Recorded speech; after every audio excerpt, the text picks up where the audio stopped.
In a distant time and faraway place, the planet of New Texas floats deep in space. And one day, a lawman appears with powers of Pop, Wolf, Puma, and Bear. BraveStarr! Welcome back to the Tidarium Hangar. This is Mike, and today I want to talk to you about the Dasin Toys, or Dasin Toys, BraveStarr. Also, they called it the Sheriff. Evidently, they really call it BraveStarr. It's a very tune-accurate, little bitty guy that we're going to be taking a look at today.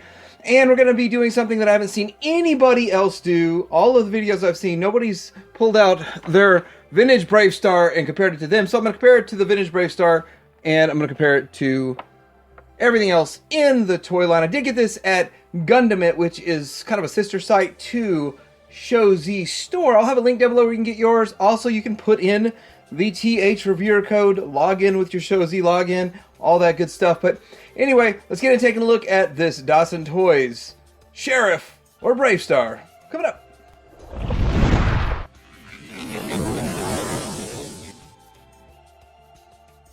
First off, we're going to take a look at the packaging, and it is very BraveStarr-ish, and that's the best way to describe it. Actually, does not look anything like a vintage figure. They were like gray, drab packaging. I did not like the vintage packaging on these things, but this is interesting. It's cool. It gets the job done.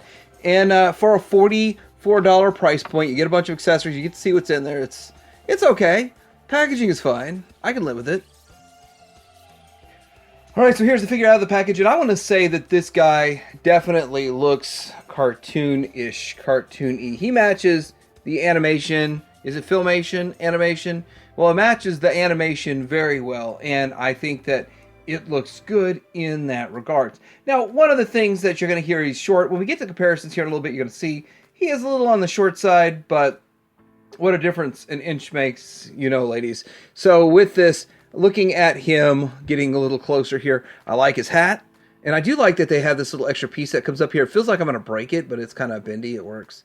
And then I like the paint apps right here. Works really well. And so upgraded from what you got with the vintage one. We'll see that here in just a little bit.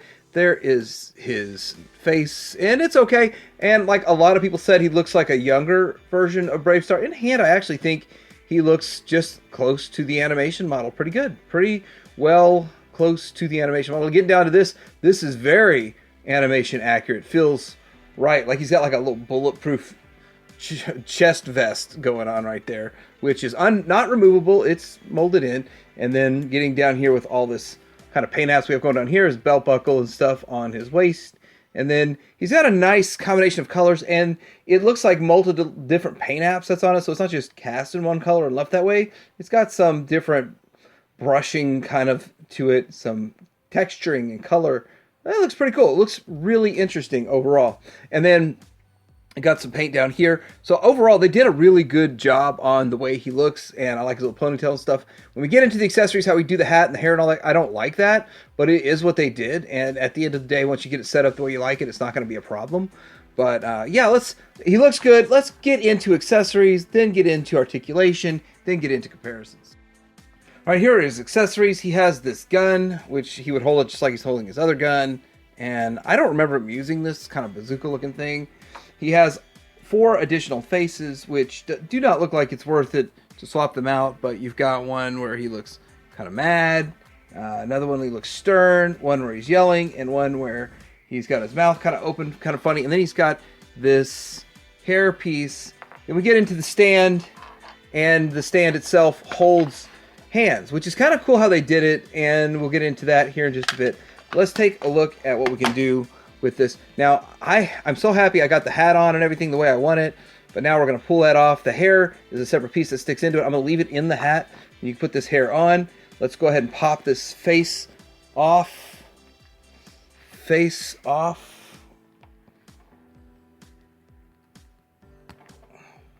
And let's put on, I guess the biggest crazy one is his yelling. So let's pop that into that socket. Come on. Can't be that hard. Well, it wasn't easy to get off, so there it is. Then we put the hair on, and he's like, yo. I don't like that. I mean, I'm not really a big fan of the way this works, It's options though. Like how else are you going to do it without giving full head swaps? And it's interesting that they did that, but I don't really care for the yelling face. I actually like the original one the most. Let's see. Stern. Kind of a solid look. These actually look almost the same. Let's go ahead and give him sort of a smirking smile face. Okay, we're going to go with that. There is his hand, and on his gun is his neutral blaster, which looks kind of good. It's a good-looking neutral blaster. This shows that he's got his finger on the trigger there. And then here's how you swap out the hands. You literally just pop them off. There's a ball joint on the end of his arm. He looks like he's had a problem. And then you can ask him, is your hand all right? My hand's okay, but gotcha. There's all these different hand options, and because you just plug them into a ball joint, you can have like an open hand. I don't know, like he's grabbing for something. You've got another, if he wants to be ambidextrous, he's got a left trigger finger, a left just grasping. I think I want the grasping hand. I don't really need the fist. A grasping hand would be nice, and I'm pretty sure the grasping hand should be enough to hold an accessory like this, so he can hold that accessory if he wants to, and he can, you know, bang it all up. But yeah, that's how his accessories are. Let's get into the stand, and we'll put the rest of this stuff in here. Here he's on a stand. I haven't had any trouble really getting him to stand on his own, but if you want him to do some sort of like running pose or something that's just kind of like, well, like right out of the animation, to look like he jumped right out of the animation, that works. It gets the job done. So it's a nice little addition for a $44 figure to come with all this, including a stand and all these accessories. I guess that works pretty well. Getting down to his articulation, he does have a ball jointed head, as we saw, and the neck, he has a double joint in there. The neck moves too, but not a whole lot, but you can get some movement out of that neck of his. So that works side to side, kind of like, whoa, what's going on? So there's a lot of stuff you can do with that. Shoulder goes out to about there, and then it's double jointed in a way. You can do the 360. Bicep swivel works good. Double jointed elbow going to there. And then you got the ball joint. So you've got all this range in this hand.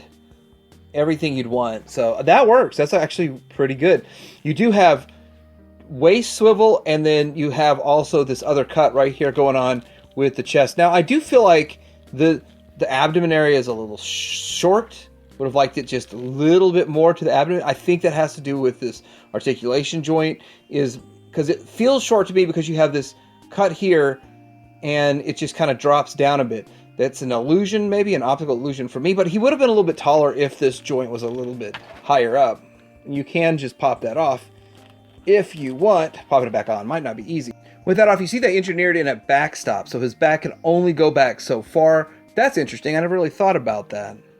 Now with his chest back on, you've got all this ball jointed articulation right there. So it gets you a lot of really cool, like, man, this seems like something you do with a Matrix figure, doing all kinds of crazy stuff with your Matrix figure or something.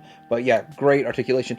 So thigh swivel out to about here. This is kind of rubbery, so it moves, it flexes out to there, back to there.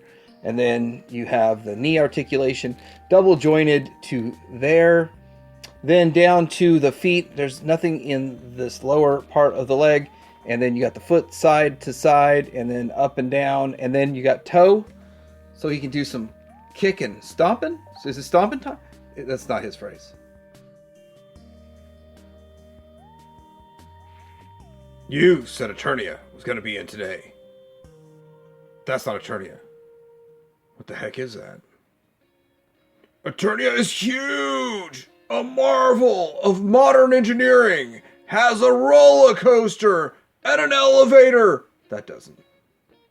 You lied to me. You know what happened to the last person that lied to me. Starting off the comparisons, here he is next to Cops and Crooks. When I first picked him up and handled him, I said he feels exactly like the size of a Cops and Crooks figure. Obviously thinner. He hasn't been hitting the gym quite as much as like Bulletproof and Sundown here. But yeah, that's what they look like. He's about the size of your vintage Cops and Crooks figures. Here's next to the 80s commanders that have a striking resemblance to Centurions, just a little bit. but as you can see, about the same height, a little shorter than the 80s Commanders in there. Funny thing is, the first person on the internet that I saw that showed comparisons of the Dasin Toys one is Ace from Ramen Toy, and Ramen Toy is making theirs. Theirs is coming out pretty soon, so it will be fun to pull all this back out and do it all over again. And here he is next to BraveStarr and Tex Hex. As you can see, he's significantly shorter. I actually think what we see from Ramen Toy is going to be a little bit bigger than this. I'm going to show you a couple things. I'm going to kind of bring in what I see from the comparison shots I've gotten from Ace, what I think it's going to look like. But with this stand, you could put him in here and kind of alleviate a little of that. It's kind of called cheating. It's a thing that you do with your displays, with elevations and stuff. It's still drastically smaller. Again, these are bigger than modern toys and modern figures. I actually think Ramen Toy is going to be closer to Masterverse scale, and I think that's going to be what theirs looks like. Height difference between the pictures that I've gotten, I see this is about the height difference. So I think Ramen Toys will be about this tall, probably have a hat on, so it'll look a little taller and all of that. But yeah, that's good for the money shot. You know what the money shot is? When they're face to face. Say, Shrimp Boy, where is your carrion? It's not proper like to come to New Texas without any carrion. Alright, so here he is next to some of the other figures that they made. So there they are, Sandstorm and Handlebar. He likes to throw his discs there. And yeah, significantly smaller, but then again, so is pretty much everything else that's made today. It's still a little shorter than I say Black Series or Marvel Legends.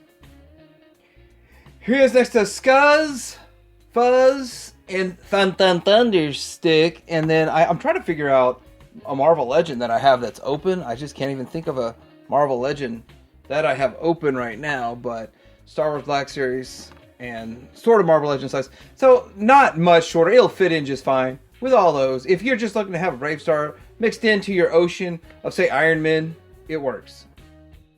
Now, how does he look on a vintage 3030? So if you want to get this guy and put him on vintage 3030, I think the Ramen Toy one will look like it fits more accurately. But if you just think about a dude riding a horse, that fits fine. BraveStarr riding 3030, it is a bit small for the vintage 3030, but still kind of fun to see what it looks like on the horse. His feet don't hit the stirrups. He can hold the reins, but he can sit up there. He's got the articulation to sit up there however you want him to. All right, so what I think of this figure, I think that it is a very animation accurate figure. I think that it looks really good. I wish they would have made the waist area just a little bit taller and the figure overall just a little bit taller to fit more with the modern action figures. But size-wise, if you're Marvel Legends and all that kind of stuff, you'll be probably pretty happy with the size and scale of this guy. And with that, it does have some competition. There's the Ramen Toy one that's coming out. But overall, really cool. I'm going to have it as part of my collection. As you can see, it's going to look really good on a vintage display as it does right now. Anyway, I'm curious what you think about this. And are you going to pick this up? Are you into BraveStarr? Or is this something that doesn't interest you at all? Are you waiting for the Ramen Toy one? But if you're interested in this before it sells out, I'm going to have a link down below where you can get it at Gunamit, which is a subsidiary of Shozy Store. You'll still have to log in with your Shozy Store login and get it. Remember TH reviewer code, all that kind of stuff. But I'm curious what you think in the comments below. Like and subscribe. Pioneer Man are out.